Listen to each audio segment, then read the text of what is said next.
All right, looks like we are live. Guys, I can't see you yet, but if you can see me, just hang on 1 second and we'll be ready to rock and roll.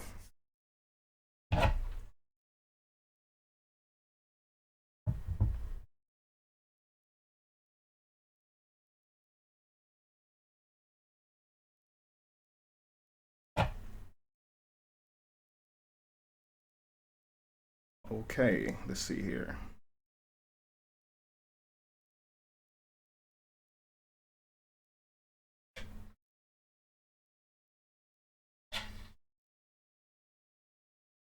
All right, so I see you guys. Just allow me to share this video a couple times. Just want to put it on my personal page and my group page. We'll be ready to rock and roll, guys. Hope everybody's doing well. Today we're talking about Noah's Ark and the plagiarized foolishness, all right?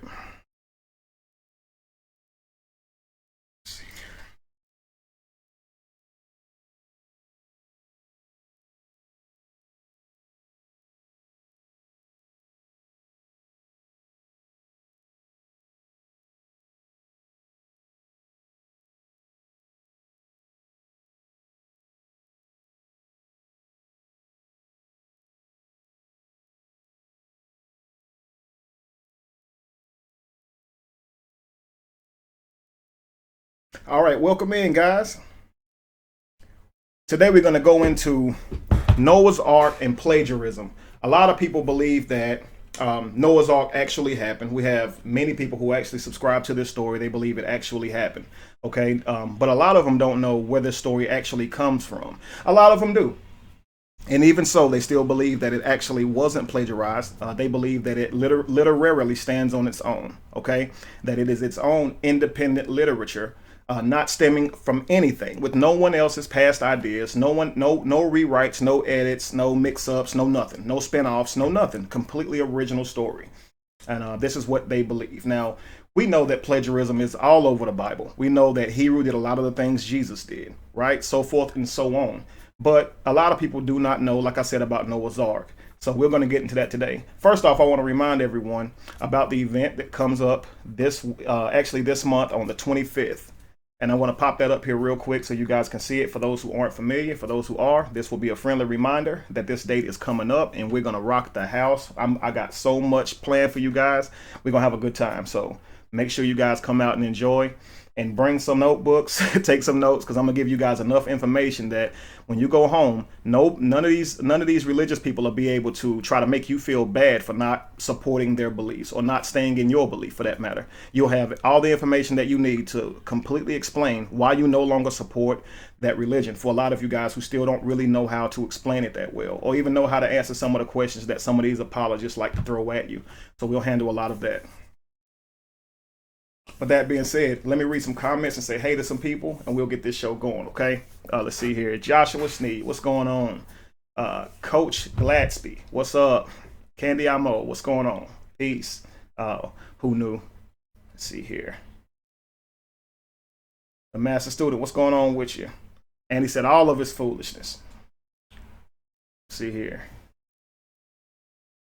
Lane Girl said fast start. Yeah, man, we're trying to get it together. We're trying to get the show more sharp for you guys, really. So we were really lax in the beginning because it's really just an open dialogue, but we do know a lot of people want to see the show be a lot cleaner. We're not going to be lasting that long anymore either. I don't know exactly how long the show will go on tonight, guys. I am not feeling well. I actually been sick for a little while now, so we're going to make it through it, though. What's up, Razor? I see you, brother. Willie, peace to you. Peace, Philip. Hello, Lil Jim. Colony, I see you. What's up? Brian Caldwell, I see you. Doc, I see you. Amsterdam in the building. Deshaun said, what do you take to be true? Well, truth is things that line up with history. And again, not necessarily. You know, truth can be something that resonates with you personally. What we're more interested in is proving facts, things that can't be manipulated, and they're not based on somebody else's understanding, a simple fact, right? That's all we're looking for. DeMarco said you need to read the Epic of Gilgamesh. Okay, we're going to actually show you a lot of it tonight, so we'll at least show you enough to where you would know, or at least let you see if you believe it was plagiarized from Noah's Ark, or Noah's Ark was plagiarized from it. Hello, Ladon. Thank you. Thank you very much. Thank you, Karen. Y'all so nice. Thank you. Annie said she likes my head wrap. I'm trying a little turban thing. This is not Louis Vuitton. If anybody gonna accuse me for having expensive fabrics, this is just some cloth somebody gave me a while back. So, all right, get it out of your head. I'm not into brands at all. What's up, King? I see you, Eric. Renee, how you doing? Welcome in. All right, guys, so let's get started. We about to go into this, and we are going to get this show ready, and then Jamal will be on shortly, Lorenzo will be on shortly, and we're going to have some dialogues. First, I'm going to, give you guys some my take on the Epic of Gilgamesh. After that, we're going to discuss some of the inconsistencies in this story of the Noah's Ark and go from there. All right. See, somebody says you're wearing Louis Vuitton with question marks. I already said I was, and it's just a cheap cloth, guys. I knew somebody would say it, unless he's joking, but I assume someone would.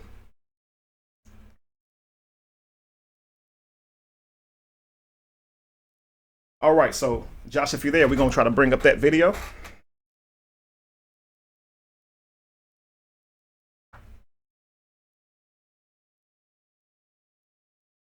Ebony, I see you on Facebook. Alexis, I see you. Hello. Yolanda, hello.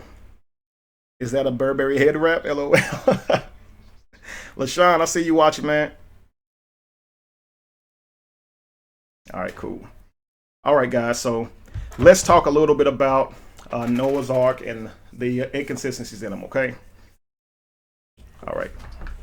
I'm ready when you are, sir. All right. So we know that we are people of storytelling, okay? We tell stories that are new, some that are old, some rewritten, some edited, for whatever purpose to suit our need to prove a point, imagination, or whatever. We believe a lot of them are new, but they're really not most of the time. And one of the worst ones for that is Star Wars. Everything in our society, or at least in the way I see it, was shaped by that movie, the Star Wars generation, and it is sense our religious culture. You got a crowd of people, they're congregating, they're sharing their experience for the most part, they're sharing their knowledge, and really geeky, trivial knowledge and stuff. I like the fact that it's quasi-religious and spiritual, but in a very sort of fashionable and easy to understand way. It means a lot to me. Now, of course, people believe that Star Wars is completely original, but I'm just going to show you guys a little bit that Star Wars is actually not original. It actually has a lot of different ideas from other things that were before that predated, of course, and it was used to put together to create what we call Star Wars today. And of course, Star Wars has millions and millions of fans. People dress up and go to these events and really actually feel connected with these characters. Again, people look at it as something that's spiritual, something that they can really, really relate to. They love it just as much as religion, but let's not get it twisted. It's not a religion. So that brings us to Noah's Ark. How original can that be? Because we know that all over the world we have flood stories, but people seem to think that this one is the real one. But why? When all of these places have flood stories, why would this one be the real one? Okay, so Noah's Ark, of course, is about a man named Noah who was said to be perfect in his generations. And God comes to Noah, okay, and tells him that he's going to destroy the whole planet and everything in it except for him, his family, and two of each animal, two of each unclean animal. People say two of each animal, but it's two of each unclean animal and 7 of each clean animal. I'll explain why shortly. But he's going to destroy the world because the world is sinning and there are giants roaming the world. And of course, Noah sends out a dove at the end, and it brings back a olive branch, which lets him know that it's done. Now, Genesis has 2 actual spots of Noah's Ark, and they all have different actual, let me pause it for a second. Okay, cool. The 2 stories, actually Noah's Ark is twice in Genesis, guys. And I got here listed some of the things that are different. How many birds were sent. The amount of animals on the boat is actually different. And how long the flood lasted is actually different in the 2 stories in Genesis. So they're not even exact. And I don't even know why they couldn't do them exact, but they should have probably, but they didn't. And that presents a big problem anyway. Now you see here on the screen, it's showing a real problem of the Noah belief that all these animals can fit on a ship, as you need more space to house and hold even less animals, right? But people believe that somehow he works in mysterious ways, so they just forget about all of the math and the logic associated that you could apply to Noah's Ark and just completely annihilate it. They just believe that somehow because God sprinkled magic on it, all this was possible. But right now we're not going to go into the math or any of that. We're just simply going to talk about, is it plagiarized? So let me hit play.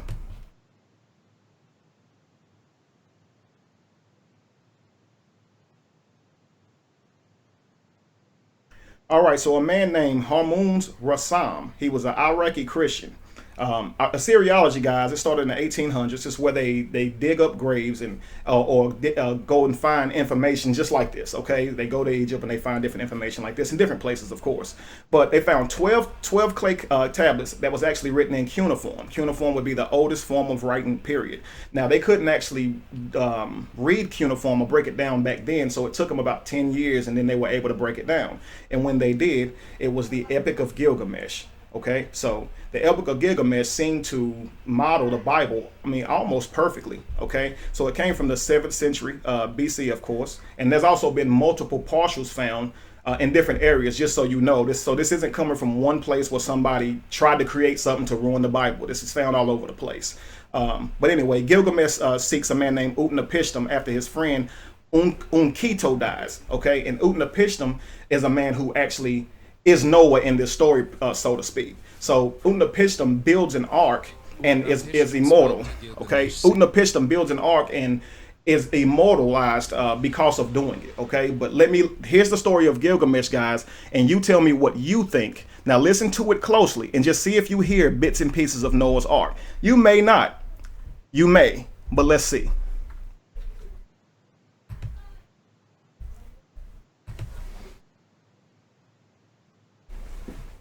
Utnapishtim spoke to Gilgamesh, saying, I will reveal to you, Gilgamesh, the thing that is hidden. A secret of the gods I will tell you. Shuruppak, a city that you surely know situated on the banks of the Euphrates, that city was very old, and there were gods inside it. The hearts of the great gods moved them to inflict the flood. Naya, the clever god, was under oath with them, but he repeated their talk to me. Oh, man of Shuruppak, tear down the house and build a boat. Abandon wealth and seek living beings. Spurn possessions and keep alive living beings. Make all living beings go up into the boat which you are to build. Its dimensions must measure equal to each other. Its length must correspond to its width. Roof it over like the Apsu. The boat was finished by sunset. The launching was very difficult. I had all my kith and kin go up into the boat. All the beasts and animals of the field and the craftsmen I had go up. The weather was frightful to behold. I went into the boat and sealed the entry. There arose from the horizon a black cloud and turned to blackness all that had been light. The land shattered like a pot. All day long the south wind blew, blowing fast, submerging the mountain in water, overwhelming the people like an attack. No one could see his fellow. They could not recognize each other in the torrent. The gods were frightened by the flood. 6 days and 7 nights came the wind and flood, the storm flattening the land. When the 7th day arrived, the sea calmed. Quiet had set in. I sent forth the dove and released it. The dove went off, but came back to me. I sent forth a swallow and released it. The swallow went off, but came back to me. I sent forth a raven and released it. The raven went off, but does not circle back to me. Then I sent out everything in all directions and sacrificed a sheep. I offered incense in front of the mountain ziggurat. The gods smelled the sweet savor and collected like flies over the sacrifice. Wow. So you heard the Epic of Gilgamesh. For those of you who have heard Noah's Ark before, read Noah's Ark, what do you guys believe? What do you guys think? People are saying already, I can see and hear the similarities, all this good stuff already. So let me be, I like to be intellectually fair here, because I'm not going to try to convince you everything is the same. But here's the problem. People say that, of course, Jesus is not plagiarized from Hebrew because everything's not the same. Everything doesn't have to be. I explained this to you guys before, that if you saw a show where people were powering up and hitting Super Saiyan, but their hair wasn't turning gold, you would still know that was plagiarized from Dragon Ball Z. They wouldn't have to have golden hair for it to be, it has to be exactly like it to be plagiarized. If it wasn't like that, people would be stealing almost of everybody's stuff and just leaving one or two things out. Nothing would be original, guys. So Hebrew is said to not be plagiarized, or Jesus is said to not be plagiarized from Hebrew. A lot of people believe that he wasn't because everything's not the same, of course. But Hebrew actually raised a man from the dead named El-Azarus. Jesus raised a man from the dead named Lazarus. El-Azarus, Lazarus. Asuria means son. So Lazarus actually means the son, La Suria. That's what it means, guys. The son was being resurrected. It wasn't a human being at all. It was an allegory. But people like to believe that Lazarus actually existed and was raised from the dead. But again, Horus raised a man from the dead named El-Azarus some 4,000 years before Jesus ever did it. He also walked on water. He was also born of a woman who did not have sex to actually have him, right? So his mother wasn't a virgin, but we also understand that virgin doesn't mean a woman who's never had sex, right? It means an unmarried woman. That's what it means.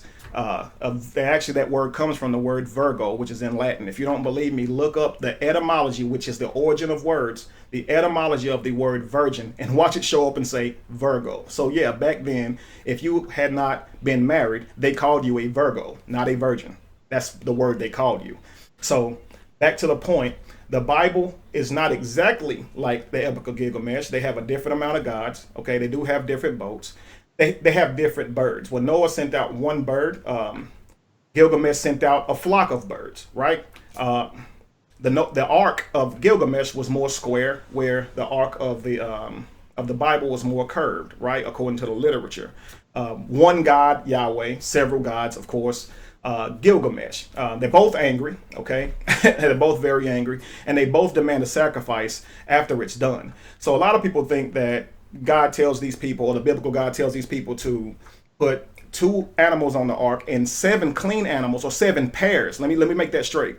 7 pairs. So that means they would have had to put 14 cows on this ark, okay? Because Yahweh wanted them to be sacrificed to him, not so people on the ship who ate food, ate clean food, so to speak, could have food, but so when the ship settled, they would sacrifice all these animals to Yahweh. This was the purpose of them putting the extra animals on this ship. Okay, so, and of course, Gilgamesh, whenever he kills his animal, he says that the gods hovered over it like flies, right? So both of the gods love sacrifices, and a lot of people don't like to think that about the biblical God, but it's a 100% fact. Christianity is a 100% blood cult, and it's hard for a lot of people to accept that, but the fact is, you guys drink blood at communion. Even though it's symbolic for what? Blood. You believe that you're saved by the what? Blood. You're washed in his what? Blood. Now, the simple fact is, if someone was saying all this stuff to another god, you could clearly see that it was a blood cult. I mean, you wear a sacrifice symbol around your neck, and you say it's to bring him glory, but it's actually what killed him. And the thing about it is, like, the cross isn't even a good symbol. It's just a crucifix. If you think about it, murderers, thieves, and all were put on this cross. In fact, when Jesus was supposedly on this cross, he had a murderer and a thief up there with him, right? So why do you guys wear it like it's some holy symbol and it has power? It can't have power, as it's used mostly for criminals. Now, what we use for criminals today are things like lethal injection. So today, if Jesus was on this earth, he would have been killed by something like lethal injection or an electric chair. The fact is, if that were true, if that happened, would you guys be wearing syringes and electric chairs? Would you? I mean, the logic in wearing a cross really just doesn't make sense. And a lot of people would actually have a lot more money in their pocket if they weren't buying these crosses and all this gold and all this crazy stuff. You see what I'm saying? So a lot of people who don't even really subscribe to the religion, or they don't even go to church or live like they go to church, they'll still have a big gold cross on their neck that they spent like probably a couple $1,000s on. More than that. Gold is very expensive, guys, and people actually spend a lot of money on it. And if we didn't spend our money on this crazy stuff that's really doesn't have a purpose except for to shine on your neck and make you feel special or something, we could take this money and put it directly into where we're suffering and build a better world. I mean, the Israelites, they melted their gold to worship a golden calf. I think we can turn in all our gold and flip it and build a better future for us. But I don't know if y'all really want to give up y'all crosses like that. I would ask any ex-religious person who walked away from Christianity, if you have like religious symbols like that for gold, I'd ask you to consider getting rid of that stuff and maybe using the money and helping somebody with it, helping yourself with it if you need to. Just a thought. I'm gonna go in and hit the rest of this video, and after this, we're gonna talk about some of the inconsistencies in it, and then we'll go ahead with and matter of fact, thank you very much, Danella, for your donation, of course. Of anybody else who's donating, understand that I am a nonprofit, okay? So any funds that you give goes towards helping the homeless, okay? Everything that I do goes towards helping the homeless. When you guys buy a shirt, it goes towards feeding the homeless, okay? My music and all, everything I do is for my nonprofit. I'm trying to change the world, and I know a lot of you are too. So that being said, if you do hear information on this show tonight that helps you, you feel like it helps you in your life, please feel free to donate. That being said, let me play the rest of this video, and then we're going to get to the inconsistencies, or just the things that just really don't make sense in the story of Noah's Ark. Thank you very much, Omar. See, I'm trying to get back to that video here.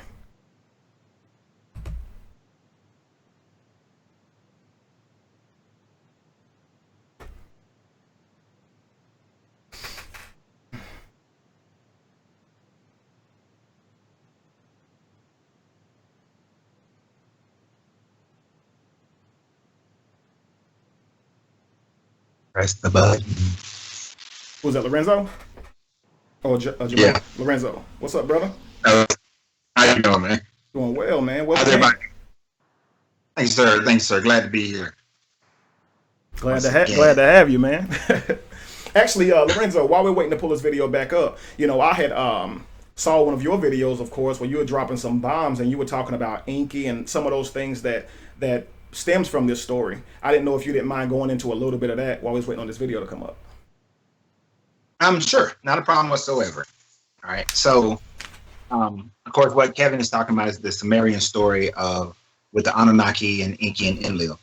Just to give those who may not have heard of who these characters are. The Sumerians date back at least 12,000 years ago. Well, somewhere between 8 and 12,000 years ago. So this is prior to any Hebrew, Greek, Roman, right around the same time that the Egyptian society came up. They came out at the same time. And one of the things about the Sumerians is that they don't claim any authorship. They don't claim that they own anything nor created anything.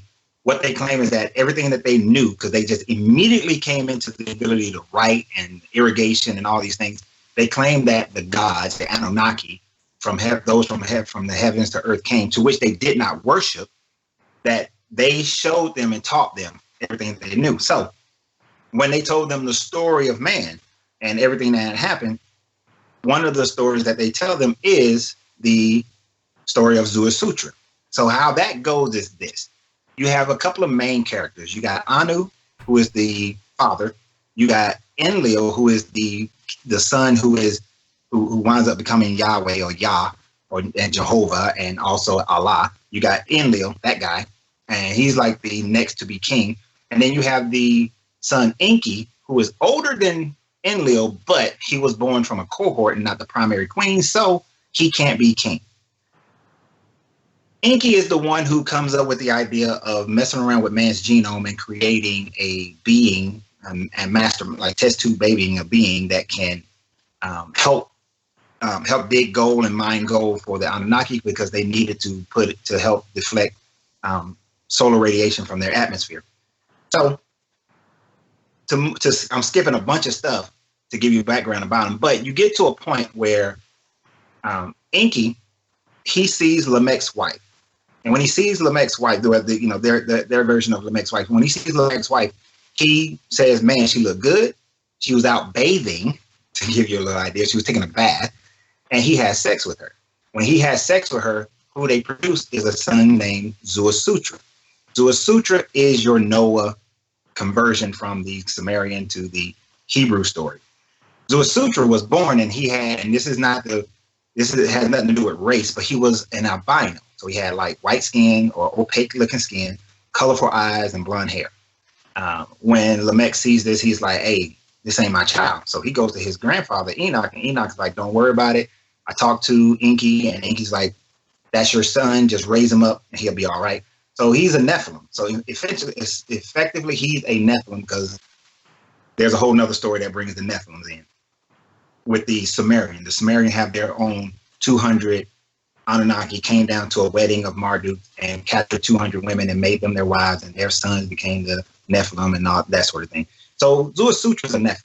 This is why you have Nephilim after the flood, and according to the Sumerian and according to the book of Enoch.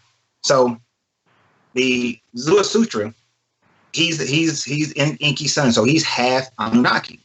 Well, the Enlil finds out that the polar ice shelf is going to slip off, and it's going to be this big cataclysmic thing with storms, and it's going to flood the northern hemisphere of the earth for the most part, and that Enlil wants all the humans to die. He doesn't like humans. He wants all of them to die. So he sends out a decree and says that, hey, if you're royalty, then you need to be with us on our ships. If you are, high-ranking Anunnaki, go up into the mountains. If you're married to an Anunnaki or you got Anunnaki blood, then you're allowed to live. But everybody else has to die in this flood. This is what Enlil says. This is why Enlil is is Jehovah, Yah, God, whatever the Hebrew story. So at that point, the flood, Enki gets like a little nervous, and so he doesn't want everything to be destroyed because he was the master scientist behind all of this. So he goes to his son Zuasutra and he says, look, and I'm paraphrasing, of course, but he's like, look, you're my son. That's why you are how you are and what you are. You're my son. I'm going to show you how to build this boat, and then I'm going to bring to you the seed of everything on the earth, not an actual animal, but the seed of everything. So, which makes more logistical sense, that the seed of every animal, the seed of every plant, the seed, the genetic material to recreate everything that's going to be destroyed. I'm going to bring all that to you. You're going to put that on your boat. Now, this flood is only going to last about 6 days, but you and your family get on the boat and you'll be okay. So they build the boat in the mountains, just like the Hebrew story. He builds the boat, the flood comes, they survive, him and his family. Once they come out of the boat, they don't come out. Once the storm is over, after 6 days, Zuasutra first sends out a raven, and the raven comes back. He sends out another raven, and the raven comes back. Then he sends out a dove, and then the dove doesn't come back. And that's when Zuasutra said, okay, everything is cool. So then they do a sacrifice, right? They do a sacrifice to be thankful that they survived it. When they're doing the sacrifice, somehow Enlil smells the sacrifice and is attracted to the sacrifice. So Enlil comes rolling up like, hey, I thought all the humans were supposed to die. But then Enki is like, nope, you said if they half Anunnaki, they could live, and he's my son, so he's half Anunnaki. So Enlil's like, all right, fine. But what happened is that then they said, well, the passing of Nibiru ripped a hole in their ozone again. So we need gold production to come back. So we need people, we need humans again. And then Zuasutra shows Enlil, and Enki gets with him and says, hey, we got the seed of every man. We can reproduce humans again. Plus, according to the Sumerian story, there were humans in the Indus Mountains. There was humans over in the Americas. There was humans all over the place that went up into the mountains with their other Anunnaki counterparts all over the world. So humans didn't die out. The Anunnaki didn't die out. And that's pretty much in a nutshell that story, the Zua Sutra story. But the similarities are still there. Absolutely. Those similarities of the seed of every animal, of repopulating the earth, of sending a raven then a dove. I mean, the difference is 6 days to 40 days. That's a difference. But yeah, 6 days. Which, when we get into the actual scientific aspects, we know that there's no way 40 days of a flood and all that stuff could work. But we'll get into that whenever you're ready. But absolutely, yeah. So those stories are exactly. That, and you gotta understand the Sumerian story. The story of Zua Sutra was known before Noah was known. That Abraham, being a Sumerian himself, would have known this story of Zua Sutra, right? So it would have been. So they would have passed that story down. So by the time you get to Moses and the writing of Genesis, of whoever wrote Genesis, according to the book, then you still retell that story, but they're retelling it.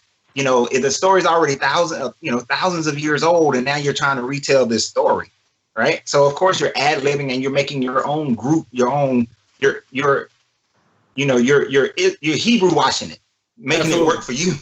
Hebrew washing. Right? We need to run with that. Create a new word, Hebrew washing, because they love to take something act like it's theirs. Like they think they conquered the Canaanites. Jokers. I think they conquered the Amorites, the Perizzites, all these people. They ain't conquered nobody. I had a guy send me the elephantine. I told you about this, the elephantine papyri. So I put a challenge out to prove that, or to find me an older writing or older literature than the Codex Sinaiticus, an older complete codex of Deuteronomy or anything for that matter than the Codex Sinaiticus. God comes back and brings me the elephantine papyri. This crap say that God had a wife, that Yahweh had a wife, Yahu. You see what I'm saying? And it's just funny to me that and several gods. So guys, in case you don't know, monotheistic is when there's multiple gods. This is Zoroaster. This is I can't even pronounce it right now, but Atrahasis. This is the Epic of Gilgamesh. When you see multiple gods, or Hinduism for that matter, that's called monotheism, right? And then you have polytheism. And am I saying that wrong right now? Having brain farts. No. Okay, polytheism is one God. So when you take the Bible, it was monotheistic, because here's what you have. You have all of these writings like the Epic of Gilgamesh, okay, Zero Sutra, Atrahasis. You have these writings, and then you have other people taking these stories, repeating them, editing them, twisting them up. And they're not doing this to deceive people. They're just writing stories, guys, trying to be creative. They had no clue that people would come and get all their writings and attribute them to a man named Moses and put them in a Bible and sell them to y'all and convince y'all that this crap really happened. They would all be completely turning over in their grave if they knew y'all believed in this stuff. So that's what I'm trying to get you guys to really just think hard about this. But that being said, we're going to get into the inconsistencies in it, but I'm going to hit play on this video for 1 second. And you know that the Hindus have a flood story that's pretty much very similar as well, of Manu and his wife going into a boat and having all the animals and everything as well. Right. I mean, the Hindus' God is coming back one day to get them, just like Jesus is coming back for Christians, Yeah, it's the whole thing. Mm-hmm. Hey. All right, guys, so let me just go through the rest of this, and then we're going to be ready to rock. All right, so we talked about the inconsistencies. Yeah, okay. Thank you, Josh. We talked about the differences, okay? We didn't mention 40 days and 40 nights to 6 days, 6 nights. And then, of course, on Noah's Ark, they lasted for, they were actually at sea for a year. Then to keep that in mind, they were at sea for a year. Now, these creation stories are reporting the same historical event. The Noah's Ark version is the true version. This is what a lot of believers believe, that Noah's Ark version is the true version. So just listen to these right here, just so you can see.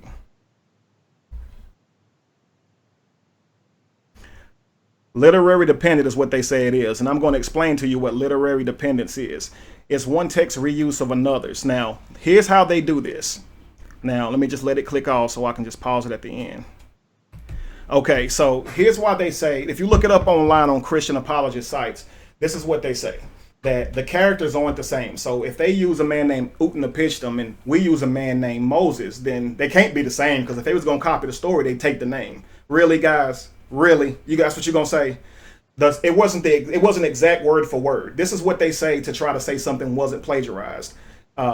It's not the same phrases of words, and it's not the same theology, because they weren't talking about Christianity, of course. And this is what makes these apologists say that no, the Noah's Ark is original, even though it obviously copies Gilgamesh. All right.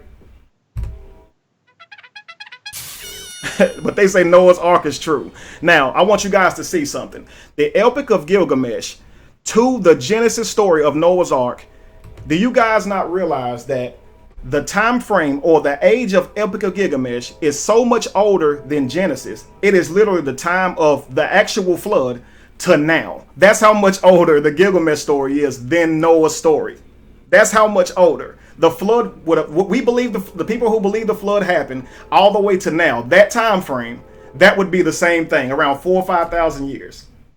That's how much older the Epic of Gilgamesh is. And that's the crazy thing is, it's not even the oldest. It's not even the oldest, not even close. So we're gonna just hang on, because y'all gonna get this work.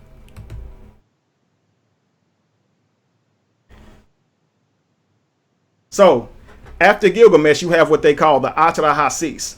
That's 500 years before the Epic of Gilgamesh. Now, why is that? Right? Now, Jamal's going to come on shortly, and he's going to take on the burden of Epic of Gilgamesh and explaining that to you guys. So what me and Lorenzo are going to do right now is we're just going to talk about some of the inconsistencies in it. Lorenzo, I'm sure you looked over it, and I know that it just doesn't make a lot of sense, right? When mathematically, when you approach this story and add logic to it, it just doesn't make sense. And we talked about this week, we both do this. So did you get some things that you wanted to shine some light on? I think we should take turns, because just in case we wrote some of the same stuff down. Now, what? Just so I make sure I'm thinking the right thing, the same thing you're thinking. What aspect are we talking about here? I'll tell you what. We're talking about just the foolishness in it. And I'll tell you what. I'll go first, and then you'll see exactly what I mean. Oh.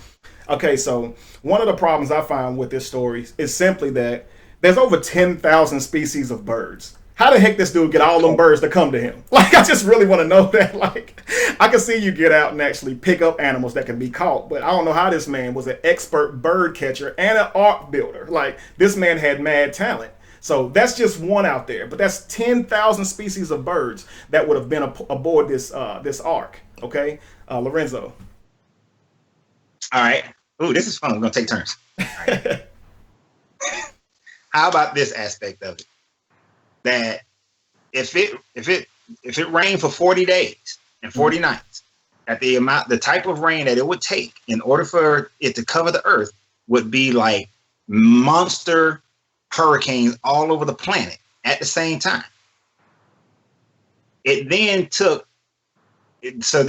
like only 170 days to for them to see the mountains, or 100 and something days to see the mountain peaks. Mm-hmm. And then it took like another 100 and something days or 200 something days for all the water to drain off, right? That's according to the story.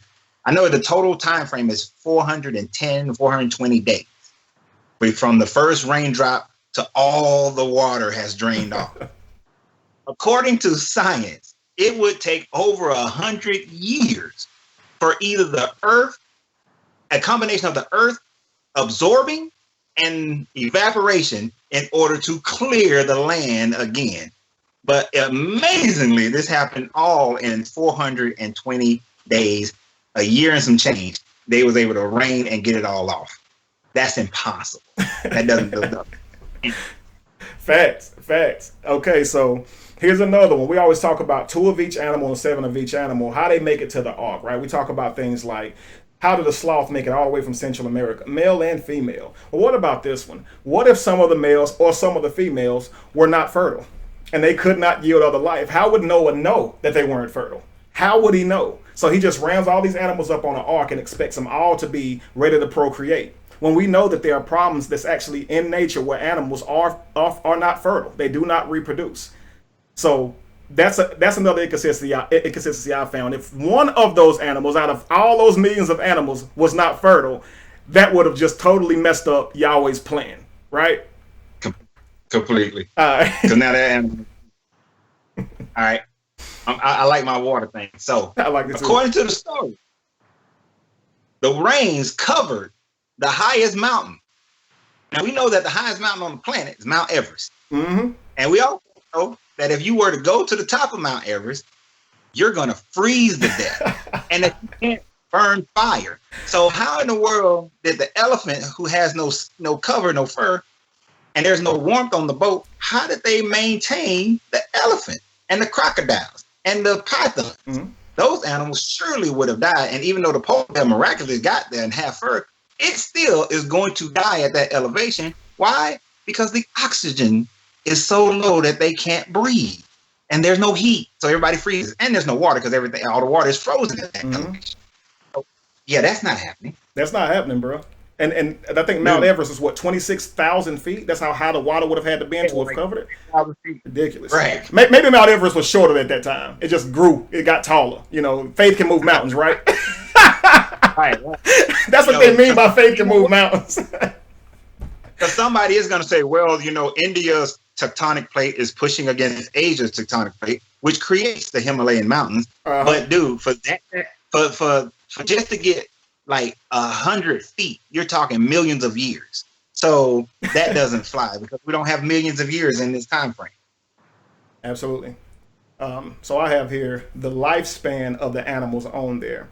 You have several animals who won't even live a year, even if they're in the best condition. Some animals and insects just don't live that long. Their lifespan fades really quickly. Caterpillars and butterflies are one of them. They do not live for years, guys. So, how did they live for years if it's just too awful? How'd they live for a year? I just really want to know that. And then have more babies, and procreate after the fact that, but the Lord works in mysterious ways. I get where you guys, where you put in your faith, but I'm asking you to use some logic. My stuff is just really short. I'm gonna give it back to you, Larissa. Okay, you still with me, right? Mm-hmm. So when you have, if it rains for that long during that time frame, then I'm staying with the water again. Okay. You're gonna have a huge mixture of salt water and seawater. Which is going to kill pretty much every animal in the water. All clearwater fish dead. And saltwater fish, they dying too because the mixture is great. Only the ones at the very, very, very, very, very bottom may survive. Mm-hmm. But here's the biggest kick, though. Plankton are not at the very, very, very, very bottom, and plankton supply over 60% of the Earth's oxygen. So everything's dead anyway, phytoplankton. Look it up, guys. Phytoplankton. Yep. If phytoplankton were to be destroyed, we would not be honestly. We always talk about we get our breathing or our oxygen from trees, but most of it actually comes from phytoplankton in the ocean. Lorenzo's 100% right.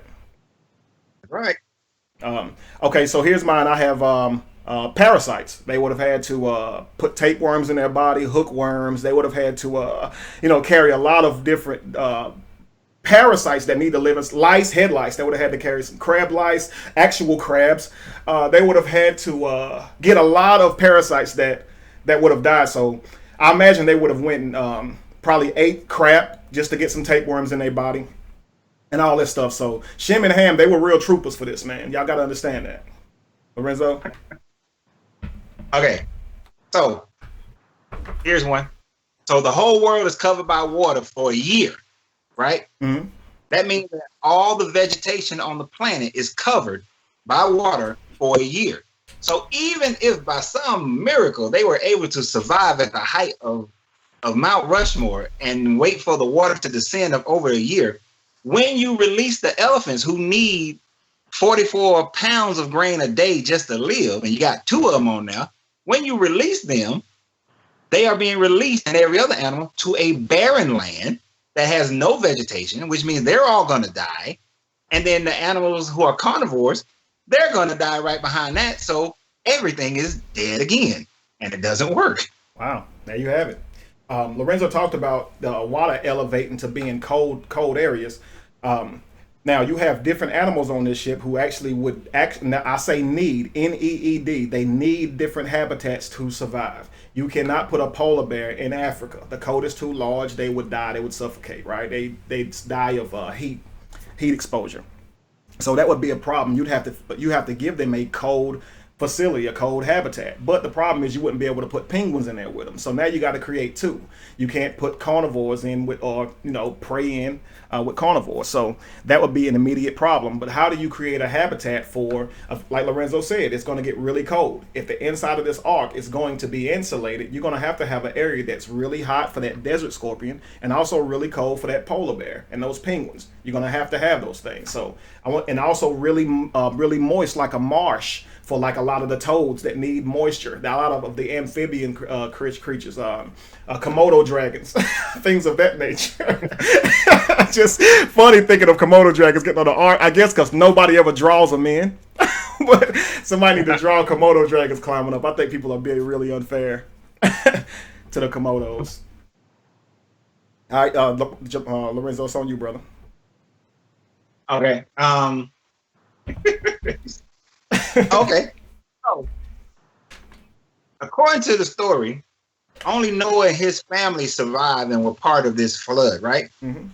But yeah, when we look at the Chinese dynasty's records, the Shu Empire, the Shu family, the Shu Empire was going on at this time frame, and their records show no break in their construction, no break in their leadership, no break in their society, that they just moseyed right on along.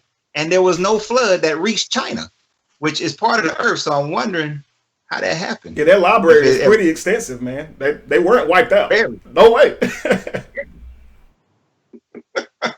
That's a dagger, guys. Like this, they have literal proof that they haven't been wiped out. The flood story never happened. If y'all want to keep supporting this, I'm telling you, you're doing it by faith. You're not being logical. You're not being fair. You're not being intellectual at all. You are abandoning your intellectual just so you can adopt a belief in some foolishness. And I'm telling you, it's going to hurt you. It's hurting you now. You just don't realize it. Another one is this ark would have had 4,000 species of termites. Now, I don't mean to poke holes, but that was the pun. I didn't know if you, but thank you, Ryan. Thank you, Ryan. Yeah, I know, right? But you see how Lorenzo just sank my ship? That would have happened to Noah's ark with all those 4,000 termites on it, unless he put them in steel. Now, I don't think Noah is a blacksmith as well, because they didn't have glass back then, guys. Also, snakes, they would have had to muzzle them because they're going to eat each other, right? They would have had to muzzle all the snakes. And how many, let's see, did I put, crap, I didn't put it. How many actual species of snakes it is. I'll put it in the notes on this video later though, guys. And also, there would have been 12 tons of feces per day, Lorenzo. 12 tons of feces per day. Now watch this. That's only for 16,000 animals. So that's only for 16,000 animals, not all these animals, right? So that presents a huge problem. And then my last one was 200 and something years later, they built the Tower of Babel. They completely forgot what Yahweh had did to them by saving their life. So a couple generations and they building the Tower to heaven, right? Completely forgot about everything. Just you have to really try hard to believe this stuff. You really have to try, and you have to just ignore stuff. Like one of the things that I talked about extensively in the video that I did was the fact that the word that's used to the word that's been translated to mean earth in the story is the word Eretz, right? But I want people to go and research the word Eretz, which is the etymology of the word, and what you'll see is that Eretz means land or country. Absolutely, it means a general area.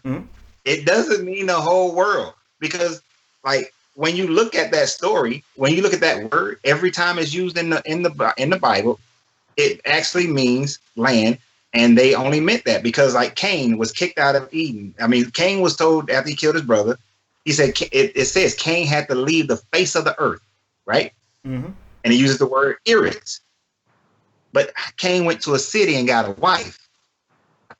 If he had to leave the Eretz, then he's not going to a neighboring city and getting a wife. He went to another land, another country. So the word Eretz, and the word Eretz is all throughout the Bible. I got a whole bunch of scriptures that I had wrote down where the word Eretz was used. But of course, it's an impossibility for that to have been the entire world. Right. You know.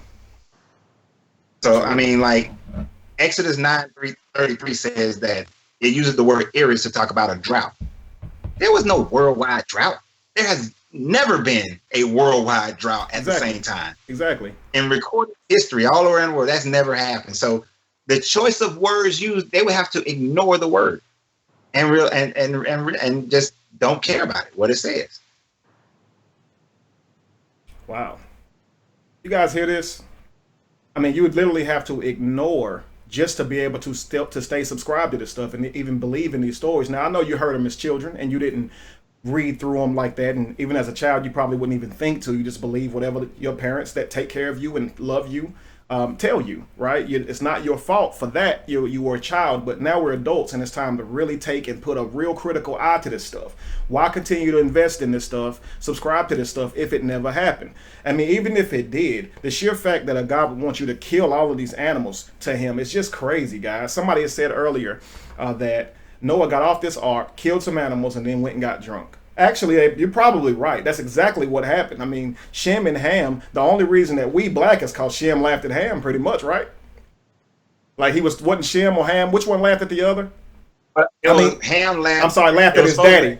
Noah was so drunk he was naked. Ham laughed at his daddy because he was drunk. Yeah, he was naked and laughed and was turned black because of it, right? It's just like, we can't believe in foolish stuff like this, guys. Hey, that's what them other dudes, them Israelites, will want you to believe. Stuff like that. We gotta leave that stuff. We gotta leave that stuff where it need to be, in the past. Just leave it there and just move forward without it. We don't need it. Why would you need this story? Just think about it. Why? And what's crazy is because they want to believe in Jesus, they'll actually support this story as well. And that's what's crazy is they know this is bull crap. Like they know I think deep down they know the whole world never flooded. Like I know they gotta know that. I mean, I hope they know that. But at the end of the day, I believe they're holding on to it because they want to believe and have hope in Jesus. They want to go to heaven. They still fear hell. And I get it. But man, you gotta really look at this stuff.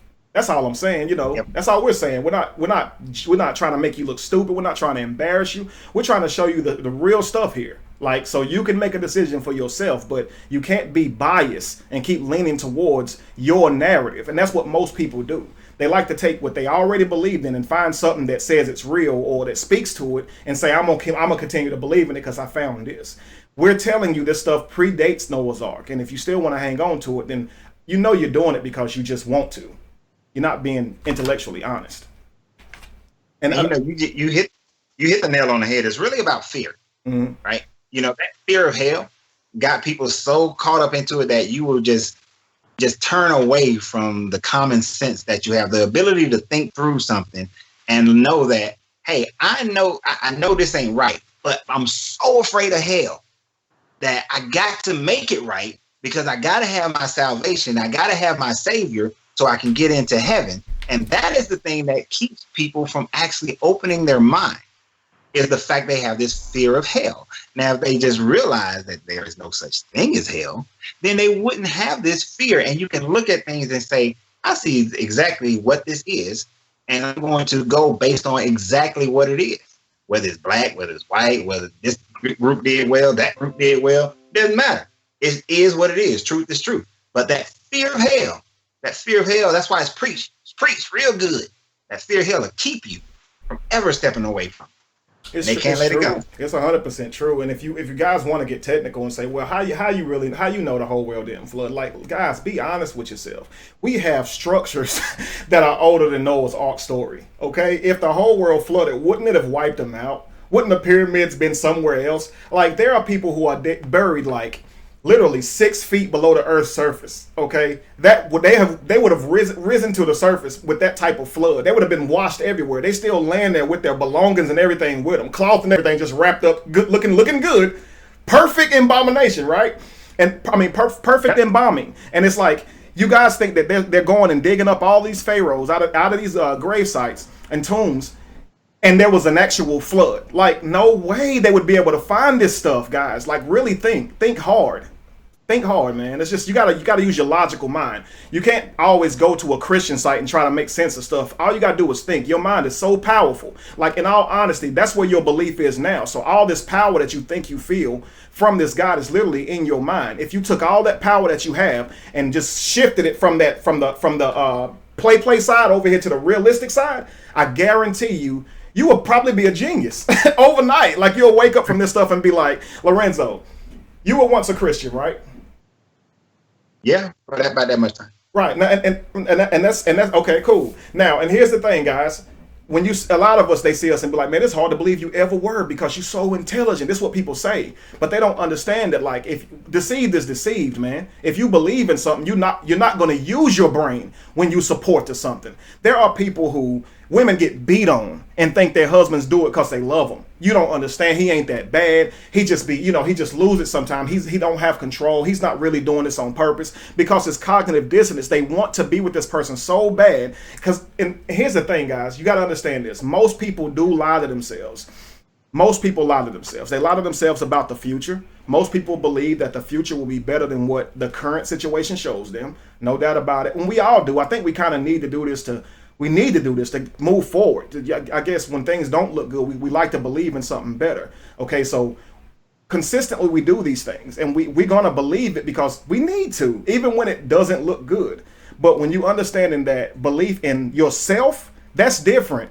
Belief in a religion, that will bind you. That will bind you because people can use it against you. And that's what you don't understand. If you're a Christian and I walk up to you and tell you, thus saith the Lord, if you go to Walmart, there's going to be a man there. He going to bless you. Your hind ain't going to get in your car and go to Walmart.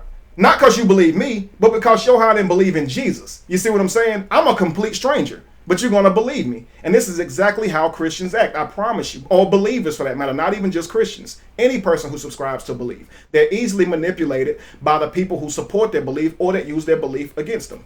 Thank you very much, Brian.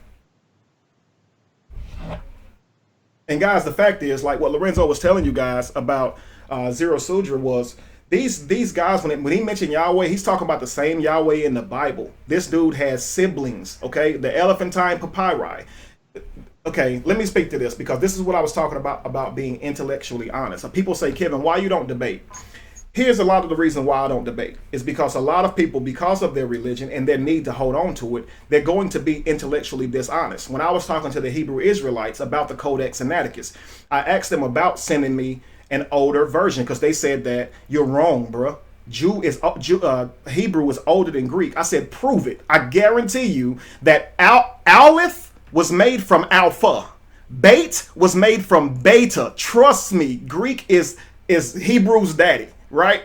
And he said, well, I can prove you wrong. I'm going to send you the elephantine papyri. Now, watch this, guys. At this moment, I had never heard of the elephantine papyri. Had I had this man on a show and had thousands of people watching, they would have thought this man was right. Right? And I wouldn't have been able to stop my show and go research to prove this dude wrong. I would have just been sitting there like, okay, so there's an older one and I done made this, and it's bullcrap, guys. And I told him, I said, are you telling me that this has an older version or complete version of Deuteronomy? Because I already know there isn't one. But again, hadn't heard of the Codex, of the elephantine papyri. And I'm not going to sit here and lie to myself. So I said, send it to me. I'll look at it. He sent it to me. I went and looked at it. And what do you know? Several gods. Yahweh's in there. He's the predominant God being worshipped. But there's several other gods. And Yahweh has a wife. Women are treated way nicer. Women can own land, get divorces on their own, start property, start businesses, all this kind of stuff in this elephantine papyri. Why would he send this to me? I asked all of his buddies, would you send this to me to prove that the Codex Sinaiticus was not the actual Deuteronomy? And one of them, Berean, he said, no, I wouldn't. And I told him I appreciated his honesty. But the other one tried to defend him and say, well, he only sent that to you to prove to you that there was an older version. Why would you send that to me if it doesn't contain Deuteronomy? That's stupid. Literally stupid. It's intellectually dishonest. And that you would have had me sitting up on camera looking stupid. I don't trust him because they have an agenda. I don't have one. I'm not subscribed to belief. I may say something on my show that's wrong. I've told you before. A lot of the people who are my friends and associates know more than me. I'm learning. I study very hard, trust me, but I'm learning. If I say something that's incorrect or I'm wrong, I can simply correct it and not say the crap again. But when it's religion, you guys are subscribed to it, and you can't be wrong because you don't want to lose your belief. So you will lie, do anything. I can't deal with it. I simply cannot deal with it. I just wanted to throw that out there, Lorenzo, because since I exposed this guy this week for this, I've gotten a few contacts from his buddies saying, why you running from him? I'm like, running from him? This dude sent me the elephantine papyri, blah, blah, blah, blah, blah, blah. Yahweh had a wife, blah, blah, blah. You know, and I done had to keep repeating this crap all week, and I'm sick of it. So I want them to see this show and understand this is exactly why I don't debate, because stupid stuff like that. What's up, Jamar? That's a fool family. How we doing? Man, we're doing well, man. Welcome in, brother. Good to see you, brothers. Good to see you.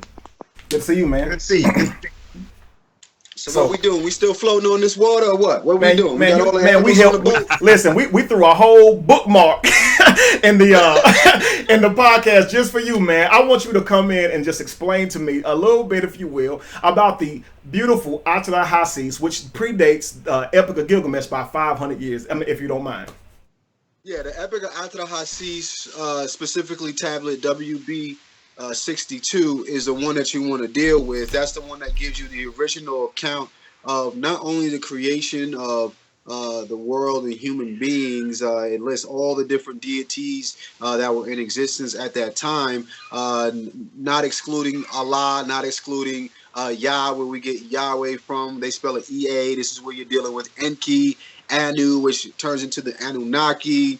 All of these different deities are in this story, and the epic is it's really quite fascinating because there's several stories within the story. So you have stories of the creation of man in there. You have flood stories. You have war stories between the head gods and the lower gods. The creation of the universe, the digging out of the Nile. All of this stuff is incorporated in this one tablet, and I think the beautiful thing about it is that this tablet comes from the place in which was supposedly destroyed by the Bible.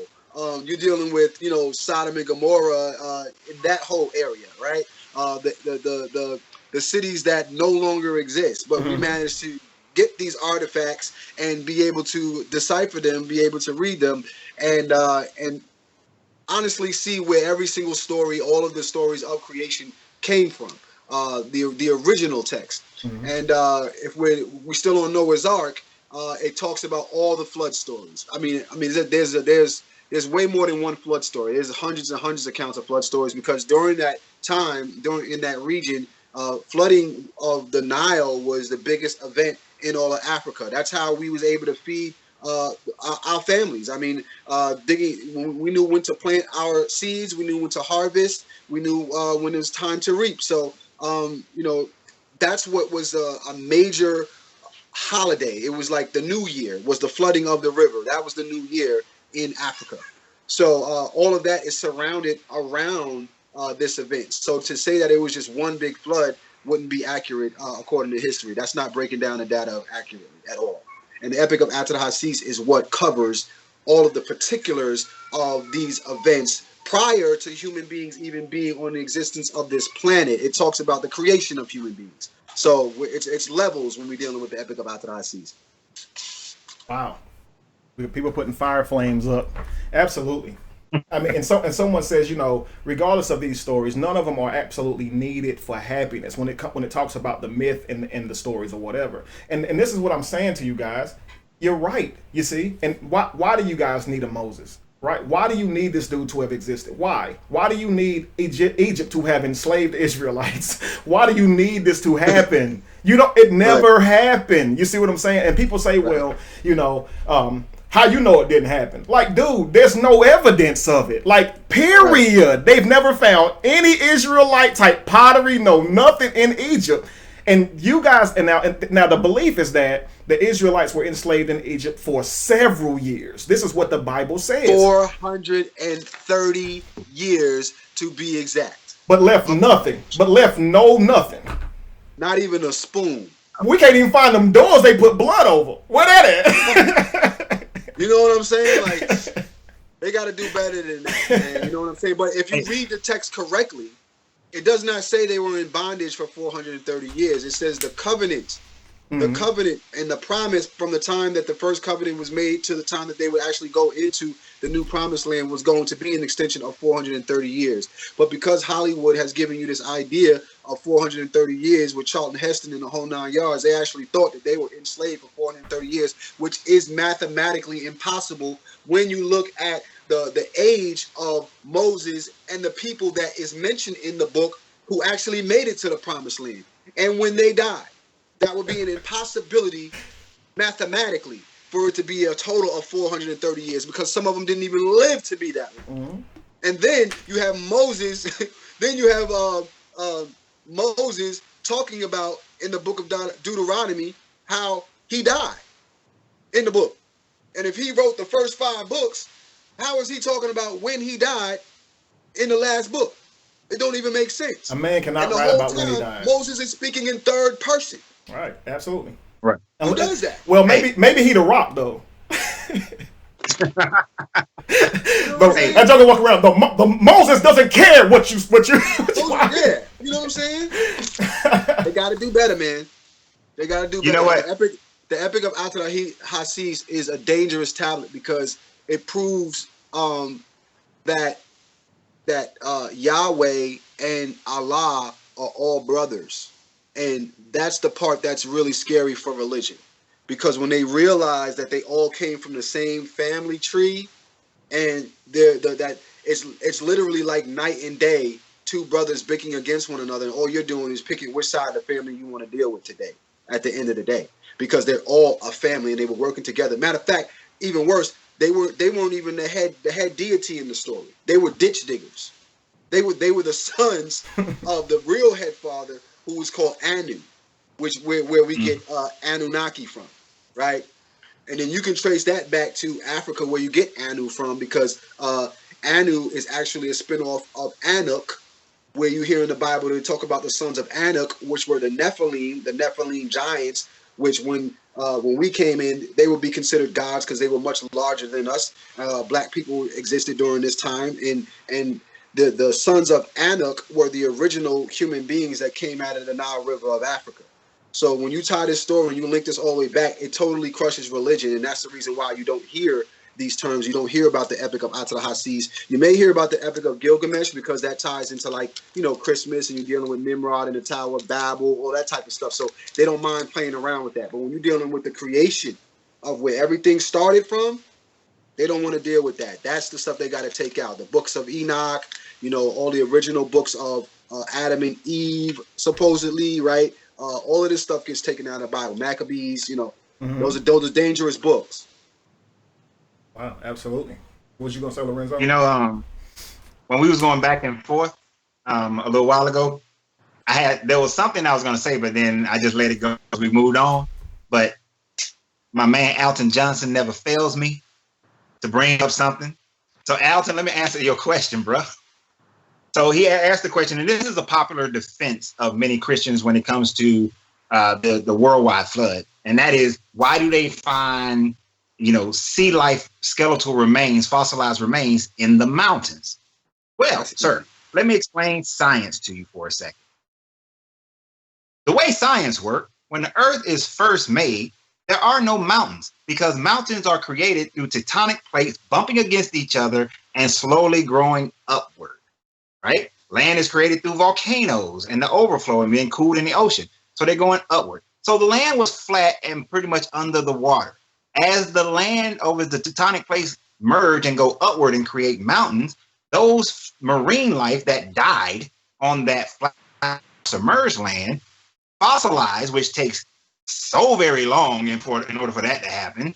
They end up being at the top of these mountains or along these mountain ranges. Why? Because of science and tectonic plates and movement of the earth. the United States moves every year. In a few million, 100 million years, we will crash into China as a country. And a new mountain range will form between China and Canada and the northern United States. So it's called science and tectonic plates. You should look it up. That's why we have earthquakes and volcanic eruptions. Mm-hmm. You know? So Yeah, that's how that you still get happens today. Absolutely. You got the lava right at the bottom of sea level, right there at the molten rock. Mm-hmm. And I'm gonna do you even one better. The Epic of Atrahasis, right, talks about how these ditch diggers are the ones who created mountains. So you say, what do you mean they created mountains? Well, it talks about the gods and how mountains are created. If you have, like he said, a flat land, right, and there's no water there, if you keep digging and digging and digging deep enough, eventually you're going to end up in a valley, and in front of you is going to be a mountain. And it talks about how the Nephilim dug out these mountains. The Nile River was a man-made dug river. So was the Grand Canyon. This is what we were doing. This is what the ancients did to create the indignation of the waters to fertilize the land. And it talks about how they created human beings to finish the work because the workload was too heavy. They didn't want to do it no more. And that's why they created us. So that's what the Epic of Atrahasis is actually about. It's talking about mountains being created and valleys being created. And it says that we did that work. I wish I had like a button to push and make like explosions go off and fireworks and stuff like that. Because Lorenzo would have blew my button up early about like 4 or 5 times, and then you would have just got it just now, Jamal. Like blow. It'd be dope if you could see like fireworks all over the screen. That's the stuff we don't think about, man. I could do that, but it'd be kind of cheesy to me. See, all my ideas cheesy, but I like cheesy. People love cheesy. Because I know. When you talk about termites on a boat and poking holes and stuff, we love it. Yeah, man, I don't want to poke holes, but 4,000 termites? Come on now. You will actually find monuments to this day that belong to Africa. Something happened to Jamal. Yeah, I wonder if he was about to say that you'll find monuments that belong to Egyptians and Africans in the Grand Canyon and in the Indus Valley. You'll find them out in Australia or amongst the Aboriginals, but you'll also find it in South America. But you'll find these structures and this information. You'll find structure and you'll find things like that in all of those cultures all around the world. And then you have to ask, how did it get there? How did it get there unless somebody went there, or these manuscripts like the Atrahasis, the Sumerian text, the Enuma Elish, these texts have been written and recorded by people who were listening to somebody else tell them the story. But it turns out that their stuff has proof, though. That's the thing that kills me, is that the Enuma Elish talks about how Enki and Harsag was down in the Apsu, South Africa, creating man, playing around with man's genome. And what do they find today? They find 200,000-year-old human crawl civilizations down in South Africa, in that whole area down there. And you can Google Map to see them, right? Google Maps even has it on there. So these books are giving you physical proof. The other one, however, gives you no physical proof, because if this flood had happened, then you would look at the pyramids and there'd be a water line.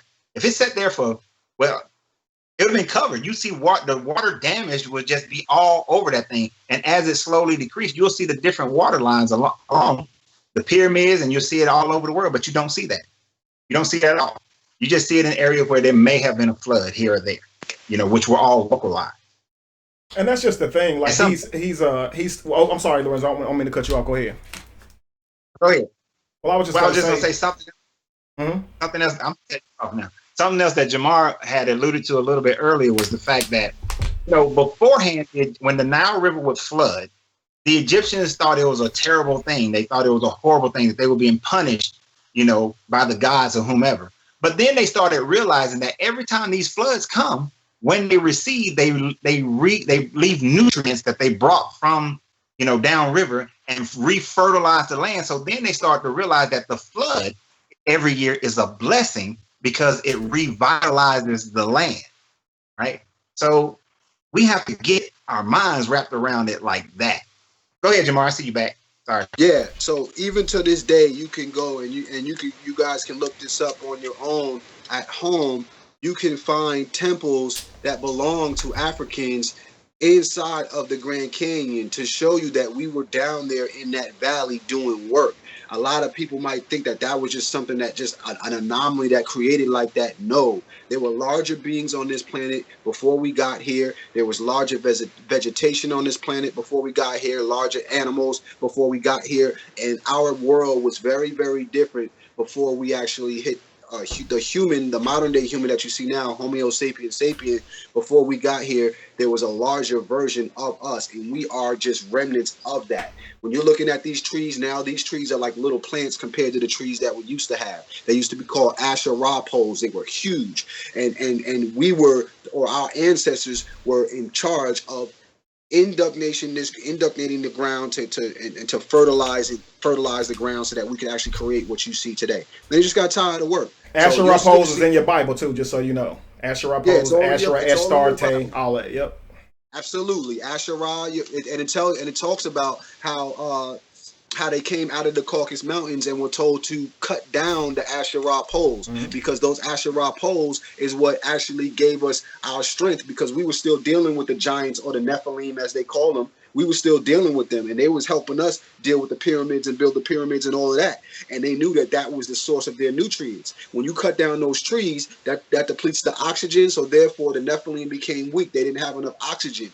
The animals that we had couldn't survive anymore because there wasn't enough oxygen in the air. The birds that used to fly around, the big birds that we had, no longer here because there's not enough oxygen to even keep them off the ground. So it was a very different planet that we lived on back then. So you gotta keep in mind the climate that was going on back then. So that's how we end up to where we are today. The Epic of Atrahasis thoroughly explains that whole thing. And when you start lining it up to other cultures, you see where they took their stories from. Okay, that's what they're scared of. I'm gonna say something real quick, guys, because Alton Johnson just said pagan symbols. Let me be clear about something. You are responding from your own paradigm, from what you personally know. One of the things that Dr. Ray Hagins does is he has people hold up a circle, and he has them to repeat after him, and it's something like, inside this circle exists my personal realm of knowledge. Everything I think I know exists inside this circle. Now, I must understand that there's more to know than what's inside this circle, right? In order to do that, you gotta be open-minded so you can receive some of this information. If you hear something that you've never heard before, it doesn't mean it's not true. It just means you've never heard it. You're sitting here saying that it's pagan symbols because you've been taught that. Okay. He also still talking about what's the name? The Grand Canyon. And it's like the sheer fact that you're still trying to make the whole world be flooded. It's like, did you ignore all of the proof that this crap was plagiarized? So it's like, if you see one indication, like, okay, fossils at the top of a mountain. So this means that 2 animals boarded the ark, 7 animals boarded the ark, and survived for a year on an ark that was too small to even house them. This is what you believe. And it's like, you will stop at nothing to keep your belief. The fact that you're still arguing about it just speaks to that. Someone also said, Kevin, can you speak to about bullying Christians who are actually researching and asking questions? Yeah, please don't do that. If they're really seriously asking you questions, try to be as nice as you can. My problem is I have a lot of Christians who pop up on my page and they don't come with a adult attitude. They just pop up like, hey, yo, is this the fake pastor? And then I'm going to treat you like crap because I'm going to treat you like you need to be treated. That's how you treat me, so I'm going to treat you the same way. I'm going to be really short with you and you're probably going to get blocked.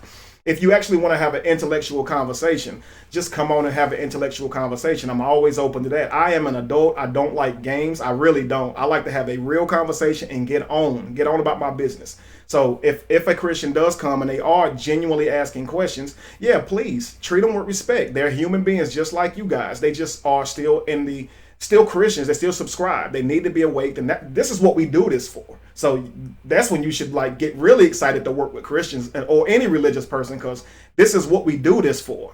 All right. So it always trips me out. Like a Christian, I'll ask them a question and they'll just leave and be like, you on your own, bye. I'd never do that to a Christian. You see what I'm saying? If you really genuinely want to work at this, we're going to work together until we get you free, as long as you literally trying to get free. If you just coming to be stupid and coming to argue and honestly, literally debate, I'm going to try to trump whatever you say.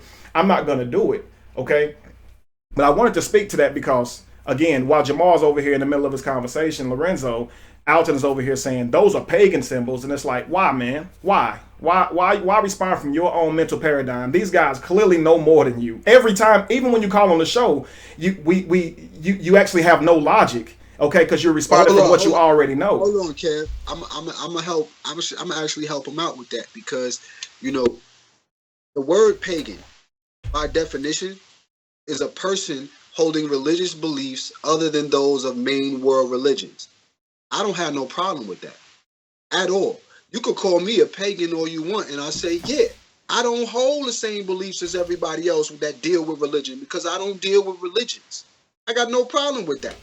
That's by definition what that word actually means. But I know where he's coming from. You see what I'm saying? I know what he's trying to say. Yeah. You understand? Mm-hmm. Well, he's trying to put it into the context of a heathen or an infidel. Absolutely. Which is a difference. You understand? They've made it synonymous, and it's not.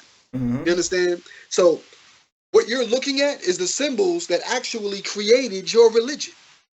Your religion is based off of them trying to mimic this to build their civilization. Mm-hmm.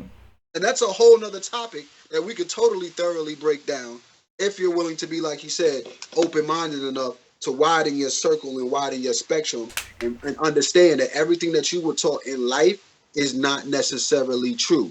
Not because they wanted you to lie to you, but simply because they might not have known themselves. You understand what I'm saying? You're talking to somebody who dealt with religion for 35 years of my life. You understand? Both my parents are still ordained ministers. For somebody like me who went to church 6 days a week and then on the 7th day was in service, you understand? It's you have to understand that something dramatic must have happened. I must have seen something so crazy that rocked my world enough to say, whoa, I'm willing to throw away my entire life to take this time to be on this call to address you and help you to cultivate your mind enough to think outside that box. Think about that. Think about the personal testimony that you're seeing from Kevin, from Coach Renz, and from myself. Because if you do the actual history on the people that you talking to, you see that we was never no slouches from the beginning up until now. You understand? Absolutely right. Can I just say I don't think we should spend too much time on Alton because we did this last week. I'm completely done. I just wanted to say that. I just wanted to throw that out there. I'm completely done. Right.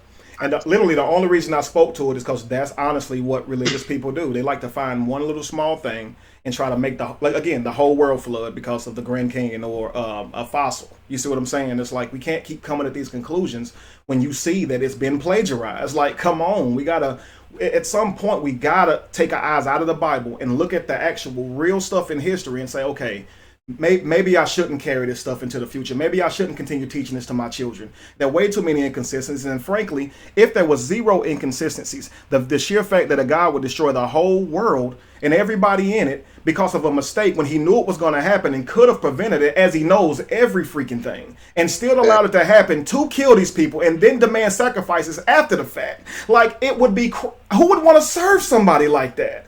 And it's just like, to me, it's like, why not just walk away? You see what I'm saying? But I understand that you guys think you're going to go to hell, but please use your brain. That's all I'm saying. Please use your brain. Stop using what you've already learned. Actually think. Don't just think back in your mind to what you already learned and throw something out, regurgitate. Actually use your brain to think. So I also wanted to touch on one other thing, and I'm going to go back on mute. You guys already kind of presented like the biblical context and like the plagiarism in it. So I guess also to touch on the point, if he's genuine about his questions, I don't know. I don't think so. But either way, he's either late to this session or he doesn't think in a logical manner. So it doesn't make sense to try to just keep going back and forth with him in particular. I just don't see the point. I actually 100% agree. Okay. So I also want to address one of the other things over here where they said Jamal, somebody said, where is he at? Jamal believes in the out of Africa theory. Something like that. Let me talk to you about that real second, and I'll break that down to you as far as what's really going on as far as the out of Africa theory. All human beings, and I want you to listen to my words carefully, all human beings came from Africa, okay? all human beings have a common ancestor with other beings that branched off to create these other beings.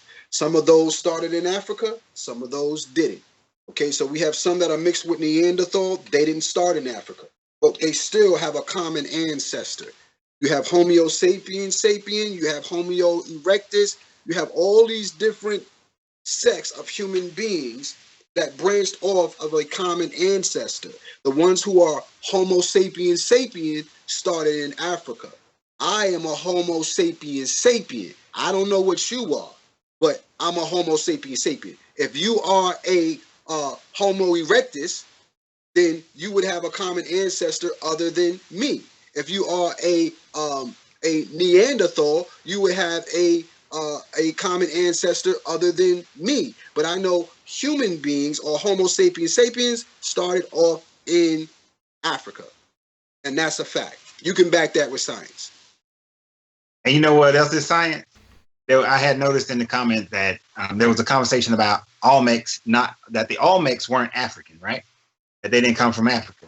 But there's a little known DNA story that came out a few years ago about a Chinese geneticist who was trying to disprove that Chinese people came from Africa, was also trying to disprove the story of the Chinese missionaries who went looking for the Zai people who were the Olmecs, but what they found out is that the Chinese people migrated from East Africa, primarily that Ethiopian area, migrated from East Africa, were in China when the land bridge formed across the Aleutian Islands, crossed the land bridge because they were following life, which is their food, following the herds, and then migrated throughout the Americas and became the Olmecs and all other groups down throughout the Americas that Europeans so-called discovered.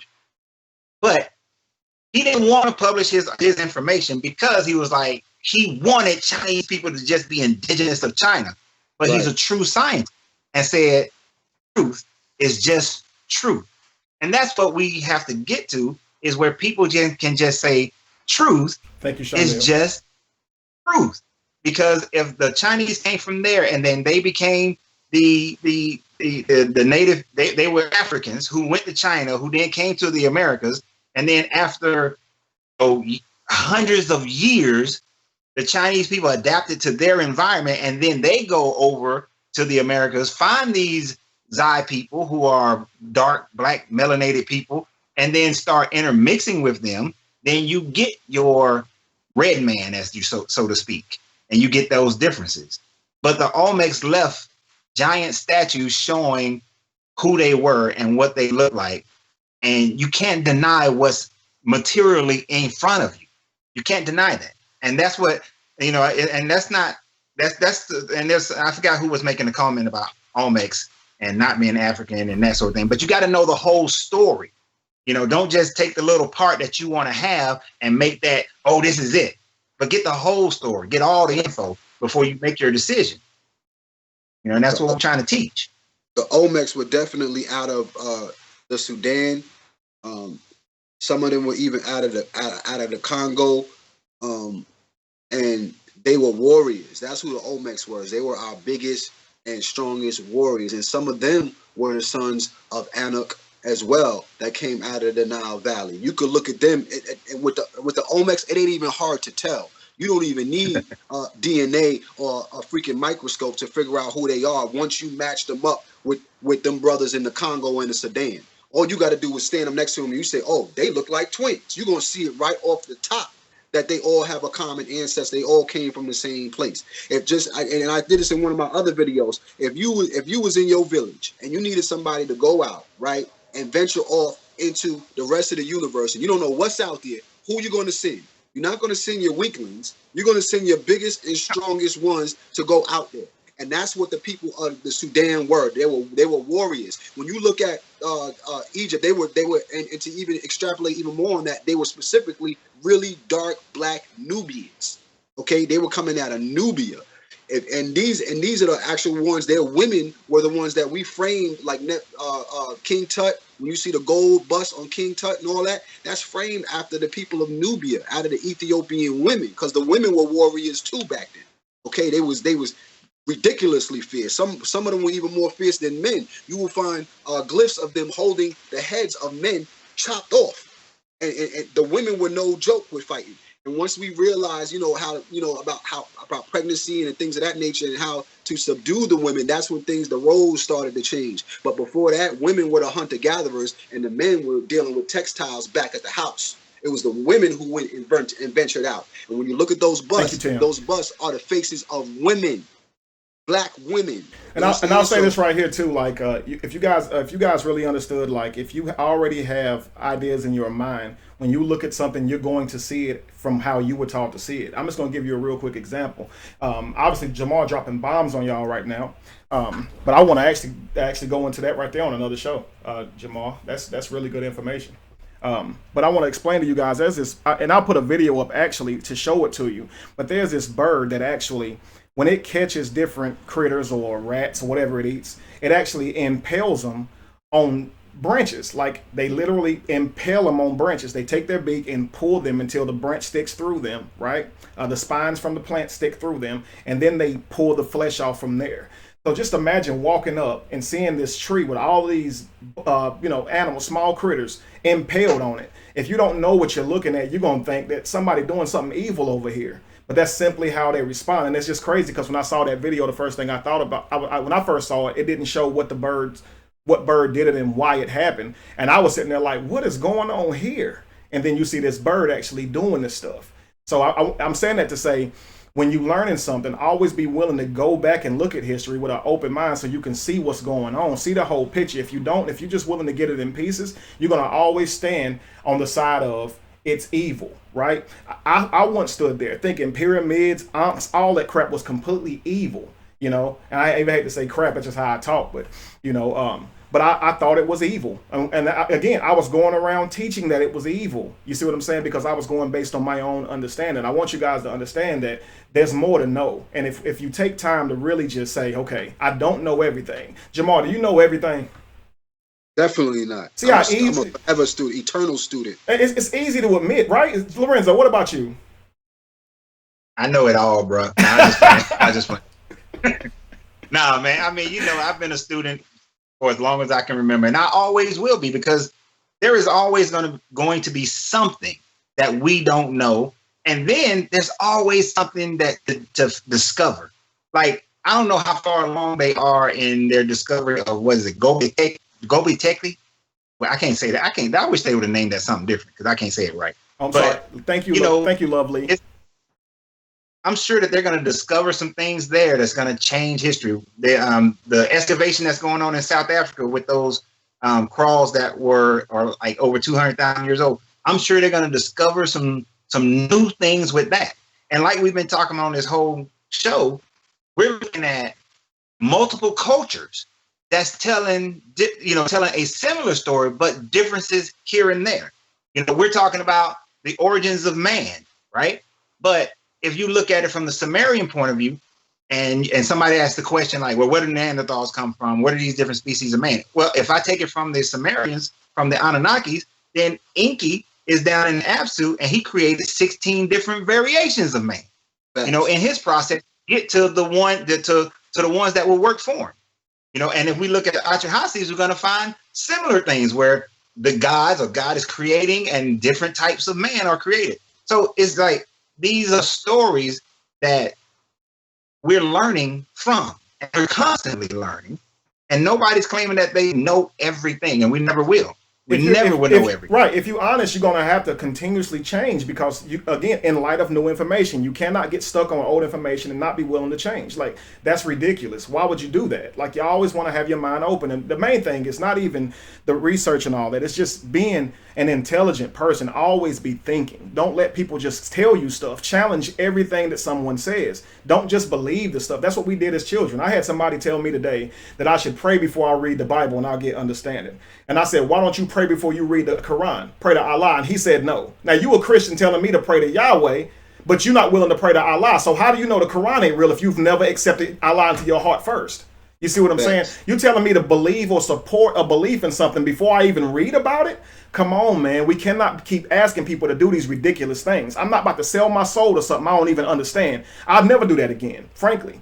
I did that once in my life. It had me for many years, and I'm free from it now. And I'm free from it because it holds no historical value. Not because somebody made me mad, not because the biblical God made me mad. None of that. I was a happy Christian, helping people, loving people. But when I saw the truth, I abandoned that crap, just like anybody should do. Guys, this book is not the all in all. What good would this book do in a country where people die every day of hunger? What's reading the Bible going to do for them? This is supposed to be God's holy word. What is it going to do for them? Absolutely nothing. And it doesn't do anything for you now. It don't feed you now at all. And most of you guys as Christians didn't even read that book anyway, but claimed you got your morality from it. Like, come on. Come on, guys. You know what's funny about what you just said is that when I read the book, when I was just, let me rephrase that. When I was just accepting the book and just going by whatever I was told, I was happy. That was the country saying I was happy as a lark, right? I'm happy. Mm-hmm. But when I started studying the book, researching the book, man, I was disturbed. I was upset. I spent 10 years being disturbed and upset because I'm studying the book and realizing, oh, wait a minute, this ain't right. That's not right. Oh, these people told that story before already. There's no physical evidence of this, but there's physical evidence of that. That disturbed me more than being in the book, because people always want to say that, what hurt you? Who hurt you? What bad leadership that you had hurt you? I was like, no, I mean, I had some leaders who didn't know, who didn't study themselves, but nobody hurt me. You know, I wasn't like that post that I put on Kevin's page earlier today, where the 10-year-old girl who was raped by the deacon, and then they forced her to marry him. You know, the church and her mom forced her to marry, and then she had 5 more kids. I didn't go through nothing like that. You know, I just researched and read, and I was disturbed. Wow. So all this about we had to be hurt, they need to let that go. It's just an excuse. It's an excuse to say why you came to your decision. That's all it is. They don't want it to be true, so they just got to make up a reason on why you left. So why not suggest that you hurt? That's all we can rationally think of, because this Bible got to be real, right? How they think. Right. I ended up letting the Bible go, trying to prove Jesus right, trying to prove him real. Exact same reason, guys. I actually went in and dissected the verses, and I just kept saying at the end of my study, just like, but wait a minute. Like every time I was like, wait, this doesn't make sense. I can't even prove this right because there's nothing backing it historically. So then I started questioning history and started looking at history, and I'm like, well, this stuff is definitely real. I can see this. I can test it. I can apply mathematics to it. Like, it just adds up. But when I try to deal with the biblical text and match it up, some of it seems like it's like written in code about something else. Let me go study something else. See, that's the thing. We're scared to study other things. You have to get outside. Like, there's a movie. It's called Vantage Point. You may want to watch this if you haven't seen it yet. There's a movie called Vantage Point, and it's about a terrorist trying to blow up like a parliament type building and all of these people in an event, right? And the way the movie is actually choreographed, it's showing the vantage point of all the different people that are at this event before the actual bombing takes place, right? And everybody has a different piece of the truth. You understand? In order for us to get the whole big picture of what actually happened, how these terrorists came in here and was able to blow this thing up. You understand what I'm saying? And this is what we're dealing with when we're dealing with the pie of knowledge, the pie of truth. Everybody has a little piece of the slice, a little piece of the pie. And we have to figure out, okay, what slice do you have? All right, does it fit?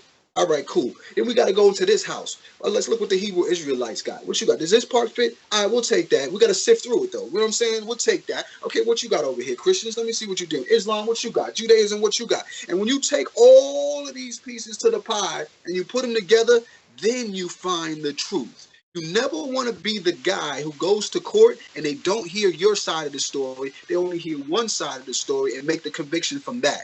Listen to it all. If you get a book on Hitler, get a book on Gandhi. You get a good book on God, get a book on the devil. You Get a book going left, get a book going right. So you can understand and get it all together in the pot, mix it up, render it, and figure out who's telling the truth and who's lying. Because everybody's not lying. And everybody's not telling the truth. Absolutely. And I wanted to ask you guys, okay.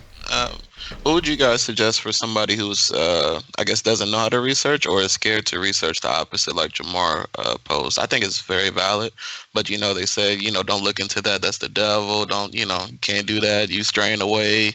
I guess how would somebody who doesn't A, know how to research, or B, somebody's too scared to research, how do you think they could get out of this? I guess you need a good why factor, because fear, right, is what will prevent you from taking that step. You got to have a reason why you're doing what you're doing.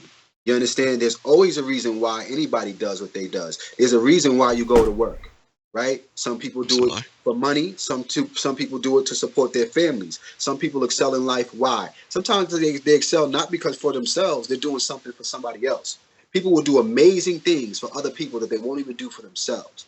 I thought about my children. I said, you know what? All of these things that I went through, I said, I do not want them going through that same thing that I went through, the same perspective that I went through. I want them to be better than me.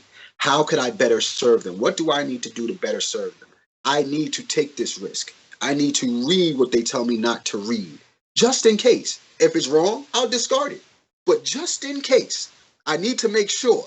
I need to be 150% sure that what I'm feeding the children is accurate and correct. I have to do my just due. So it takes a little bit of why and also a bit of courage. You have to have courage. Some people just don't have courage. They ain't built that way. You understand? I was lucky enough to have a little bit of courage. I've always been that way. But some people just don't have courage, and they might need someone to assist them. So having a buddy partner and a person of accountability to study with is a really good thing, because that person can go and read it and can help build your courage and put you on to something. That's what we're doing here. You understand? Kev hits me up. We politic. Coach Reg hops in. We politic. This is a buddy system, and we all working together to try and figure out the truth. Yeah, absolutely. And we send each other information, help each other out, even still, guys. And that's the thing that we're trying to do. We're trying to help humanity move forward. So, and to answer your question, just from my side, Josh, I created 2 rules for myself when I walked away from religion. And I ask any religious person and to do this now. The number 1 rule was don't believe the lies that you tell yourself. Don't believe them. If you need to tell yourself something to inspire yourself to keep moving forward, you got this, just keep going. You need to do that, but don't believe the lies you tell yourself. And one of the ways that you do that is don't surround yourself just by people who agree with you, right? Or surround yourself with people who also disagree with you, or listen to people who disagree with you as well. This way you can get other perspectives. The problem with Christianity is you go to church every Sunday. Frankly, you don't even get to hear of any other religions for that matter at all. So how would you know that Jesus was plagiarized from Hebrew? By the time you hear this, you're a grown person, and it's going to be hard to hear. So a lot of it is due to you guys just been in a box your whole life with people that only support what you believe in. So you haven't had a real chance to get any new information, because again, you've been in a small circle. And enlarge that circle. And here's the thing: when you do hear things that disagree with your religion, try and prove them wrong. That's simple. Like, now, I didn't actually research out of fear or anything. I researched, like Jamal said, to prove Jesus real. And I want to say this real quick before we get off, guys. I can feel my energy just severely dropping. I'm not well. I'm very sick or whatever, and it sucks because it happened when I started back working out. I'm boxing, and he done gave me a couple good shots. And trust me, I like to say that he looked worse than me, but he don't got a scratch on him. And I was eager to get back. Because, Jamal, I see you laughing, but years ago, he wouldn't have put a hand on me. But I was full of myself. And I told him, I told him, look, I said, don't take it easy on me. You feel me? And he didn't. But at least I know where I am. At least I know where I am. I mean, again, that was upon my request. He facilitated, so I can't be mad. But at the same time, I wanted to get back in the ring, and now I'm sick. And I think he probably think I'm playing. He called me the other day. You coming back? I said, dude, I got a virus, bro. Trust me. He was like, yeah, okay. I was like, okay, dude. I swear I can't wait to come back. But I can't go back weak though. That's the thing. So I'm gonna have to get myself together before I go back in there. But I love boxing, man. It's just one. I can't really find the heart to go to a gym and like lift weights right now. So what I do love is boxing. So I'm like, if I'm gonna start working out, that's where I'm gonna start. But I want to show you guys something. When I walked away from religion, it crushed me so bad. I literally cried like a baby. I went directly to my children's mother and told her first. I wanted her to understand I was walking away from this and I need our children to be on the right thing too. I didn't want to just go to my children and tell them, or our children and tell them something without her hearing about it first. So logically, she heard it. She wanted to do some research. I sent her some. Within a day or two, she came back. She was like, okay, I see where you're coming from. Well, let's tell them, right? But I'm going to show it to you guys real quick, if you don't mind. I want you to see here. I'm just to show you guys, because a lot of people, they seem to think I'm just this evil person who walked away from religion. You hear a phone ring, and I am actually calling my children's mother. I'm gonna have her verify something. Watch this. Hey, how you doing? Can y'all hear this? I want to tell you on my show. I don't know if you was watching the show and knew I was about to call you, but I think it's late. But either which way, I'm telling them about how I walked away from religion. Okay, they can hear. Okay, great. I'm telling them about how when I walked away from religion, when I first found out about religion. You remember that day? Oh, yes, like it was yesterday. Will you please tell them what happened? Oh, my goodness. This was like after months of like researching. It was like just crying out to God, Jesus. Give me answers. I need answers. It was so much going on. And he was telling me that he would start researching different things. And he kept seeing stuff like God isn't real, Jesus is a pagan. But years before, we were, I guess, wanting to worship Jesus right. You know, doing the Jewish festivals and Passover.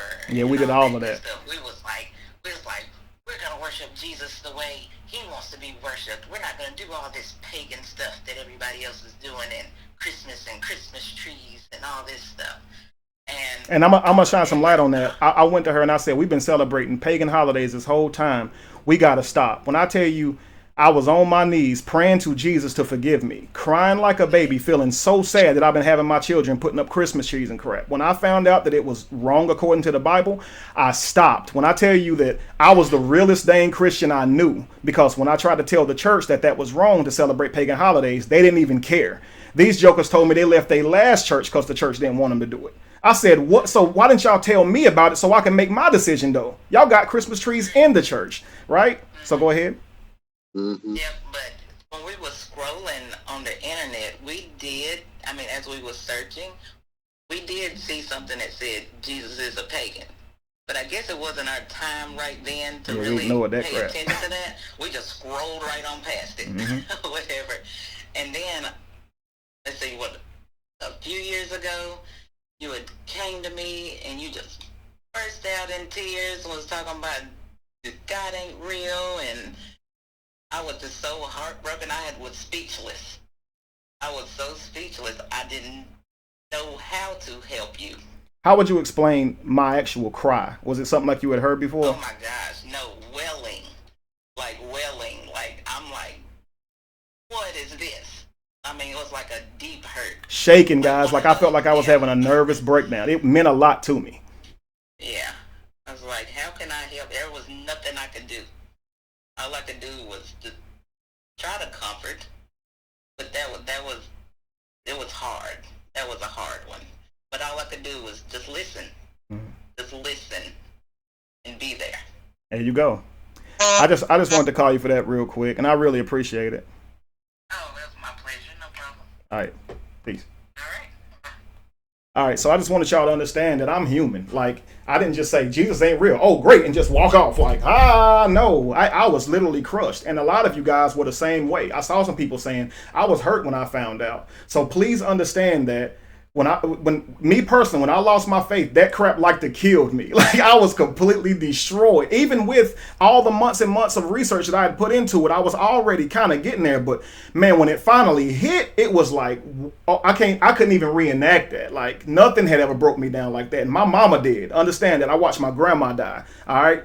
So I mean, I'm talking about most people, a lot of people who real close to me. My pastor, who meant the absolute world to me, he died, right? And that hurt me really more than my mother dying, right? No, I cried like never before when I lost my sweet Jesus. All right, so please understand that I was once as deep in this stuff as most of you guys, right, or deeper. Okay, so I want you guys to understand that I'm not just some demon like they say. I just wanted you guys to see that we all have backgrounds and past, because people like to insult and demonize you like you just got a plan to destroy religion. I mean, a plan to come up and sell products, so you hate on religion, and so they like to create these scenarios on why you do what you do. When I learned this stuff, and actually I guess got my wit about me again and got myself together, I said I want to let the world know, and I'll do anything I can to free people from this religion. Because I was lost, I was like, well, I've been in church doing missionary trips, going back and forth to Cuba, giving away clothes and food. Like, yeah, I was a real missionary, right? And it's like I was like, what do I do now? Like, my whole life has been ministry, and I was thinking, well, freaking, you can still do that, right? Still continue to help people. Now, again, when I walked away from religion, literally everything changed. Job lost, right? So obviously it was more, and I had a really good job. So obviously I can't help and feed people as much as I could. But with the help of you guys, now I'm being able to do that again, which I really appreciate it. So you guys donating to the nonprofit so we can do those things. This type of stuff makes me happy, and I'd like to encourage you guys. If you walked away from religion, get on board with us, man. Help free the world in whatever way you can help, whether it be giving information, food, like literally sending food, or money, whatever you can do to help. So that's a little bit of my story. Actually, I have a whole book that's gonna really explain a lot, but I just wanted you guys to see that. Before I want to thank Jamal and of course Lorenzo, and I want to see if they want to say anything else before we wrap up. After that, that's all. I've said all I'm gonna say. I'm really tired, and I'm gonna let Jamal and Lorenzo take us away. Nobody care if you're tired. Nobody care nothing about you being tired. You're gonna stay here for 4 hours. Tell them, Josh. 4 hours. Negative. Lorenzo, my people love me. They ain't gonna keep me on here like that. Now, too, they mine do too. Trust me. I do want to say, Kev, I appreciate you for sharing that story, or as they would say in the congregation, for your testimony. Wow. Because, Dad, when you first wake up,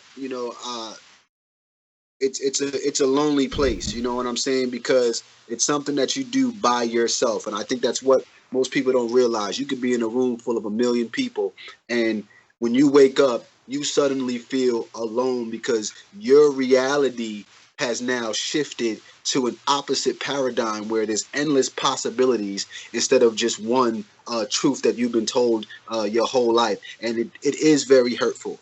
I have been there. I've been in that room. I mean, the room that I was in, I stayed in that room for about 6 months and didn't come out. I had food delivered and barely washed my behind. I was in there studying so crazy, after that. So I know the pain, I know the feeling, and, sharing that is what helps people to realize that it's okay. You understand? It's okay to go through it. You can go through it. You'll be okay going through it, and you're going to be okay when you come up out on the other end. So, I appreciate that, and I commend you for putting that out there, because you even helped me out, to realize, that I'm still not alone in this. You understand? And it's necessary. Those type of testimonies are necessary for the people that's waking up in this day and age. So thank you. Let me thank Star Child for a donation. I also want to thank Shondell. And Shondell, I heard what you said. I like that, actually. We'll definitely get into those ideas. We definitely will get into those ideas, man. So we know that we do want to meet other like-minded people. So I think that'll be a really good show. Lorenzo, was there anything you was gonna say? Yeah, because I do appreciate your story. is awesome. And to have your lady on there to corroborate it just makes it even more real. And the fact that y'all have that relationship where she can do it, that just makes it even greater. The thing about it is what to kind of also what Josh has said about what do people do who are coming out of it, because I had an interesting experience. I think it was Friday. Yeah, I think it was Friday. I went to go deliver some products to a young lady. When I knock on the door, she's like, "I know you the popcorn man, but did I see you on Kevin's show last week So the other weekend, I was like, yeah, that was right. Now I'm looking at this woman, and she's been a customer of mine for like 4 years. So I was like a little bit, because you know you gotta test people out, you know, to see what they mind. But you know, she was like, you know, she was a 7-day Adventist, and a year ago she came out of it. She came out of it, right? And her husband had came out before that, but he never pressured her. He never pressured her. He just kind of let her come on her own. And I'm not going to tell her whole story because that's not my place to do so. But one of the things that her and I spent the next 45 minutes talking about was coming together, because we are spread out.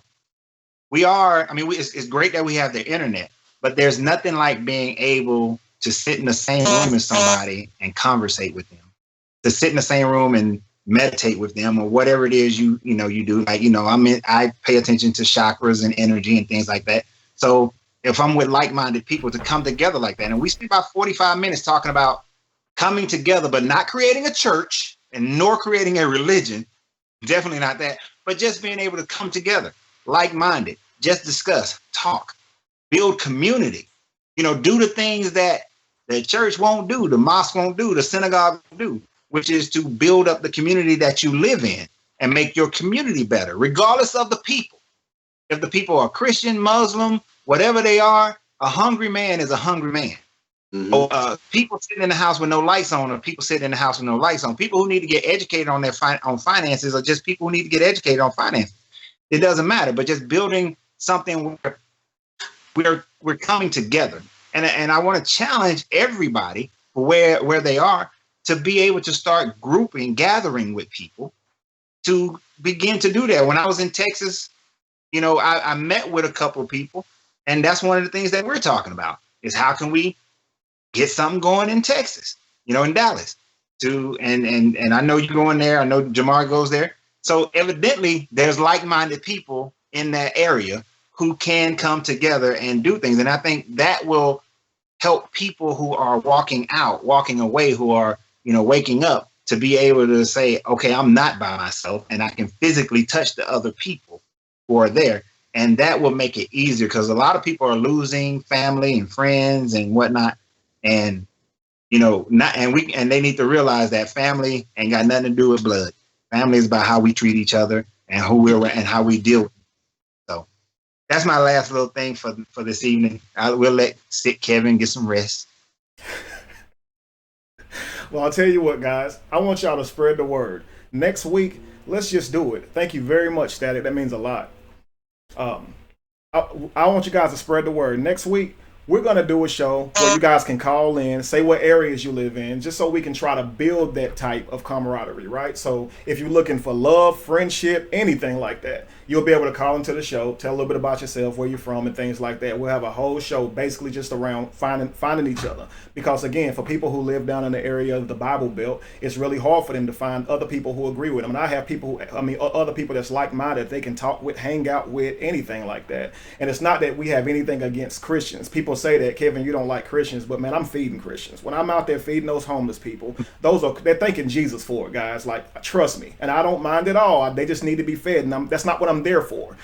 Somebody asked me one time, I took someone with me, and they was just like, they said, thank you, Jesus. And they told him that, no, don't say that. And I said, don't tell them that. These people are homeless, man. Like, they don't even have the ability to go research. They can't do this stuff. Just feed them the food and move on. We're not here to take their hope from them. You know what I mean? The lady had a book that said something about Jesus or whatever, and the lady told her, you need to do away with all those false hope books. And I was just like, no, that's not why we're here. I'm literally not out there like that, guys. I'm literally helping people. And I know a lot of you guys want to do the same things. So yeah, by all means, we'll have this show next week where you guys can call in and all that good stuff. So, and for anybody who's interested in me, I'm gonna tell everybody right now, I'm not interested in anything like that right now. I'm trying to get my life together from getting fired. Okay, I'm trying to get my life together. So I'm not interested in anything like that. So just so you know. Listen, because honestly, they do ask, and women are sapiosexual because they're intelligent, but I just have to let them know right now. For me, that's not something I'm into. But I know a lot of people are looking for that right now in their life, and we're gonna have this show next week, and we're gonna get into it. Hopefully, people will be able to find some friends and some people they can connect with that's in their area next week. So, if there is nothing else, we're gonna get out of here. No, two Oh things. yeah. Two things.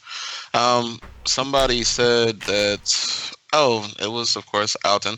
He said that we need to have Christian scholars on. I'm only bringing this up because it's actually relevant. We are considering having one individual who I guess people would consider a scholar. He has like people attending his classes or whatever. We may have him on, maybe not. I do wanted to say as a quick side note, there's no scholar that can prove Jesus' existence or any God's existence. It's all literature, so don't get too excited. Absolutely. Second point, somebody asked if we're going to do a show on contradictions in the, like I guess a full show on contradictions. We probably will, or maybe do something like that, small show. But more importantly, we will be having an app for that you guys can have on the go. If you guys ever want to reference that stuff, so look out for that. It'll be pretty good. I'll make sure it looks pretty good. Absolutely. And that's all. And thank you very much, Black Queen. You got 15 seconds before it's 2 hours, so I want to end it before it gets there. I think that's all, guys. World record. Thank you, everyone. Thank you, Josh. Absolutely. Thank you, guys. Love you all. Do I. All right. Peace. Peace. Appreciate it, everybody.